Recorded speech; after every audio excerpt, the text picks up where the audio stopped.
Welcome to Encyclopedia. In this video, we are discussing Certificate in Geriatric Health and Care (CGHCS). So इसमें यहाँ पे assignments जो है आपका जो कोड है वो है BHT 106 AS1।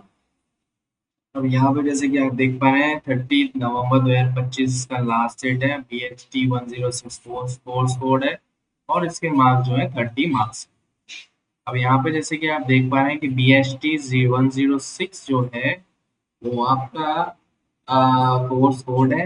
अब यहाँ पे जैसे कि आप देख पाएंगे कि कोर्स कोड में फर्स्ट क्वेश्चन जो है वो है define geriatric syndromes, discuss the causes, features and management approaches for dementia, delirium and depression. तो ये जो क्वेश्चन है वो है आपका 1000 वर्ड्स में लिखना है आपको और 15 मार्क्स का एक क्वेश्चन है।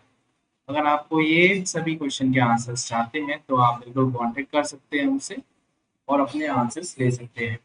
मैक्सिमम मार्क्स इसके 60 हैं, 30 ये दिए हैं, 30 जो है आपके सेक्शन बी में है। किसी भी तरह के आपको हेल्प चाहिए तो आप हमसे कांटेक्ट कर सकते हैं, मैसेज कर सकते हैं व्हाट्सएप पर और अपनी जानकारी ले सकते हैं कोर्स से रिलेटेड या फिर असाइनमेंट से रिलेटेड, प्रोजेक्ट से related. Thank you so much for watching. मिलते हैं व्हाट्सएप पर।